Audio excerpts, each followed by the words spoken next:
بسم الله الرحمن الرحيم. الرحمن علم القرآن، خلق الإنسان علمه البيان. الشمس والقمر بحسبان، والنجم والشجر يسجدان. والسماء رفعها ووضع الميزان، ألا تطغوا في الميزان وأقيموا الوزن بالقسط ولا تخسروا الميزان. والأرض وضعها للأنام، فيها فاكهة والنخل ذات الأكمام، والحب ذو العصف والريحان. فبأي آلاء ربكما تكذبان؟ خلق الإنسان من صلصال كالفخار، وخلق الجان من مارج من نار. فبأي آلاء ربكما تكذبان؟ رب المشرقين ورب المغربين، فبأي آلاء ربكما تكذبان؟ مرج البحرين يلتقيان، بينهما برزخ لا يبغيان. فبأي آلاء ربكما تكذبان؟ يخرج منهما اللؤلؤ والمرجان، فبأي آلاء ربكما تكذبان؟ وله الجوار المنشآت في البحر كالأعلام، فبأي آلاء ربكما تكذبان؟ كل من عليها فان، ويبقى وجه ربك ذو الجلال والإكرام. فبأي آلاء ربكما تكذبان؟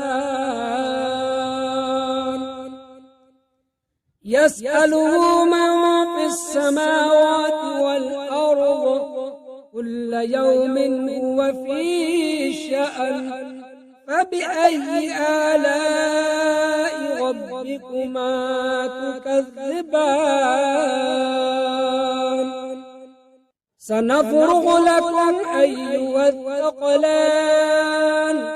فبأي آلاء ربكما تكذبان؟ يا معشر الجن والإنس إن استطعتم أن تنفذوا من أقطار السماوات والأرض، فانفذوا لا تنفذون إلا بسلطان. فبأي آلاء ربكما تكذبان؟ يرسل عليكما شواظ من نار ونحاس فلا تنتصران. فبأي آلاء ربكما تكذبان؟ فإذا انشقت السماء فكانت وردة كالدهان. فبأي آلاء ربكما تكذبان؟ فيومئذ لا يسأل عن ذنبه إنس ولا جان فبأي آلاء ربكما تكذبان يعرف المجرمون بسيماهم فيؤخذ بالنواصي والأقدام فبأي آلاء ربكما تكذبان هذه جهنم التي يكذب بها المجرمون يطوفون بينها وبين حميم آن فبأي آلاء ربكما تكذبان ولمن خاف مقام ربه جنتان فبأي آلاء ربكما تكذبان ذواتا أفنان فبأي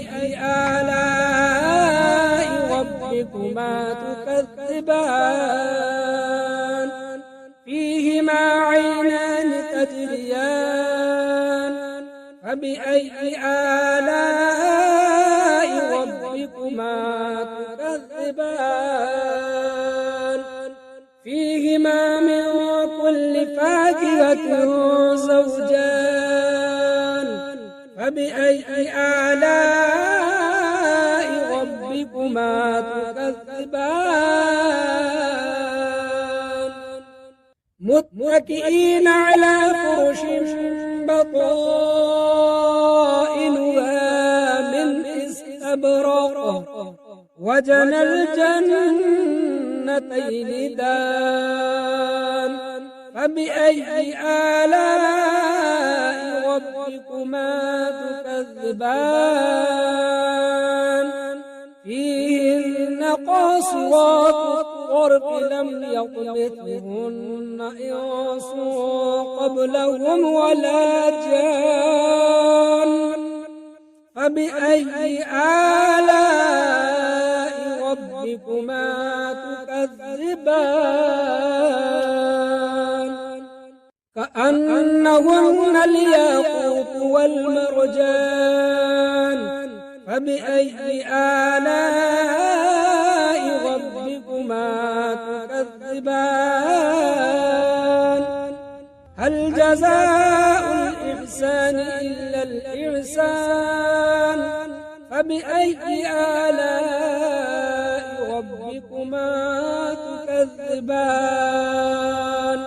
ومن دونهما جنتان فبأي آلاء ربكما تكذبان مدغامتان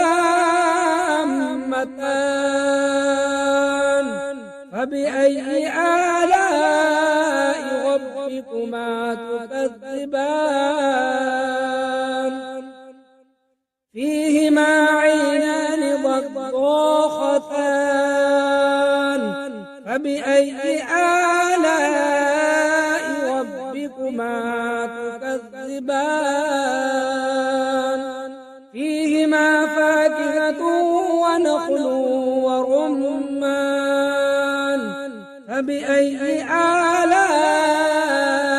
ربكما تكذبان فيهن خيرات حسان فبأي آلاء ربكما تكذبان حور مقصورات في الخيام فبأي آلاء ربكما تكذبان لم يطمثهن إنس قبلهم ولا جان فبأي آلاء ربكما تكذبان متكئين على رفرف خضر وعبقري حسان فبأي آلاء ربكما تكذبان تبارك اسم ربك ذي الجلال والإكرام أعوذ بالله من الشيطان الرجيم بسم الله الرحمن الرحيم ياسين والقرآن الحكيم إنك لمن المرسلين على صراط مستقيم تنزيل العزيز الرحيم لتنذر قوما ما أنذر آباؤهم فهم غافلون لقد حق القول على أكثرهم فهم لا يؤمنون إنا جعلنا في أعناقهم أغلالا فهي إلى الأذقان فهم مقمحون وجعلنا من بين أيديهم سدا ومن خلفهم سدا فأغشيناهم فهم لا يبصرون وسواء عليهم أأنذرتهم أم لم تنذرهم لا يؤمنون إنما تنذر من اتبع الذكر فخشي الرحمن بالغيب فبشره بمغفرة وأجر كريم إنا نحن نحيي الموتى ونكتب ما قدموا وآثارهم وكل شيء أحصيناه في إمام مبين واضرب لهم مثلا أصحاب القرية إذ جاءها المرسلون إذ أرسلنا إليهم اثنين فكذبوهما فعززنا بثالث فقالوا إنا إليكم مرسلون قالوا ما أنتم إلا بشر مثلنا وما أنزل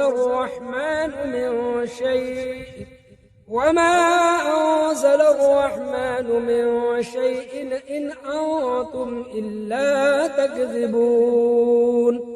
قالوا ربنا يعلم إنا إليكم لمرسلون وما علينا إلا البلاغ المبين قالوا إنا تطيرنا بكم لئن لم تنتهوا لنرجمنكم وليمسنكم منا عذاب أليم قالوا طائركم معكم أئن ذكرتم بل أنتم قوم مسرفون وجاء من أقصى المدينة رجل يسعى قال يا قوم اتبعوا المرسلين اتبعوا من لا يسألكم أجرا وهم مهتدون وما لي لا أعبد الذي فطرني وإليه ترجعون أأتخذ من دونه آلهة إن يردني الرحمن بضر لا تغن عني شفاعتهم شيئا ولا ينقذون إني إذا لفي ضلال مبين إني آمنت بربكم فاسمعون قيل ادخل الجنة قال يا ليت قومي يعلمون بما غفر لي ربي وجعلني من المكرمين وما أنزلنا على قومه من بعده من جند من السماء وما كنا منزلين إن كانت إلا صيحة واحدة فإذا هم خامدون يا حسرة على العباد ما يأتيهم من رسول إلا كانوا به يستهزئون ألم يروا كم أهلكنا قبلهم من القرون أنهم إليهم لا يرجعون وإن كل لما جميع لدينا محضرون وآية لهم الأرض الميتة أحييناها فأخرجنا منها حبا فمنه يأكلون وجعلنا فيها جنات من نخيل وأعناب وفجرنا فيها من العيون ليأكلوا من ثمره وما عملته أيديهم أفلا يشكرون سبحان الذي خلق الأزواج كلها مما تنبت الأرض ومن أنفسهم ومما لا يعلمون وآية لهم الليل نسلخ منه النهار فإذا هم مظلمون والشمس تجري لمستقر لها ذلك تقدير العزيز العليم والقمر قدرناه منازل حتى عاد كالعرجون القديم لا الشمس ينبغي لها أن تدرك القمر ولا الليل سابق النهار وكل في فلك يسبحون وآية لهم أنا حملنا ذريتهم في الفلك المشحون وخلقنا لهم من مثله ما يركبون وإن نشأ نغرقهم فلا صريخ لهم ولا هم ينقذون إلا رحمة منا ومتاعا إلى حين وإذا قيل لهم اتقوا ما بين أيديكم وما خلفكم لعلكم ترحمون وما تأتيهم من آية من آيات ربهم إلا كانوا عنها معرضين وإذا قيل لهم أنفقوا مما رزقكم الله قال الذين كفروا للذين آمنوا أنطعم من لو يشاء الله أطعمه إن أنتم إلا في ضلال مبين ويقولون متى هذا الوعد إن كنتم صادقين ما ينظرون إلا صيحة واحدة تأخذهم وهم يخصمون فلا يستطيعون توصية ولا إلى أهلهم يرجعون ونفخ في الصور فإذا هم من الأجداث إلى ربهم ينسلون قالوا يا ويلنا من بعثنا من مرقدنا هذا ما وعد الرحمن وصدق المرسلون إن كانت إلا صيحة واحدة فإذا هم جميع لدينا محضرون فاليوم لا تظلم نفس شيئا ولا تجزون إلا ما كنتم تعملون إن أصحاب الجنة اليوم في شغل فاكهون هم وأزواجهم في ظلال على الأرائك متكئون لهم فيها فاكهة ولهم ما يدعون سلام قولا من رب رحيم وامتازوا اليوم أيها المجرمون ألم أعهد إليكم يا بني آدم ألا تعبدوا الشيطان إنه لكم عدو مبين وأن اعبدوني هذا صراط مستقيم ولقد أضل منكم جبلا كثيرا أفلم تكونوا تعقلون هذه جهنم التي كنتم توعدون اصلوها اليوم بما كنتم تكفرون اليوم نختم على أفواههم وتكلمنا أيديهم وتشهد أرجلهم بما كانوا يكسبون ولو نشاء لطمسنا على أعينهم فاستبقوا الصراط فأنى يبصرون ولو نشاء لمسخناهم على مكانتهم فما استطاعوا مضيا ولا يرجعون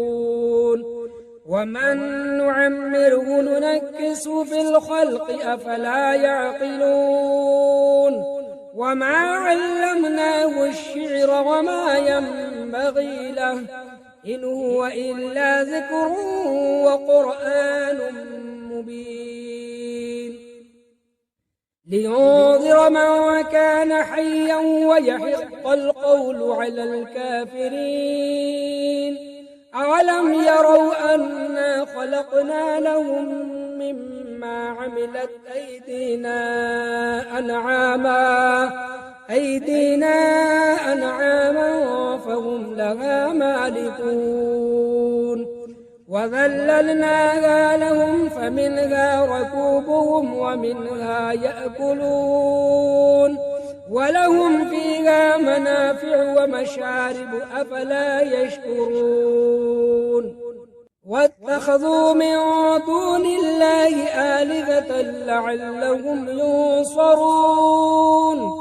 لا يستطيعون نصرهم وهم لهم جند محضرون فلا يحزنك قولهم إنا نعلم ما يسرون وما يعلنون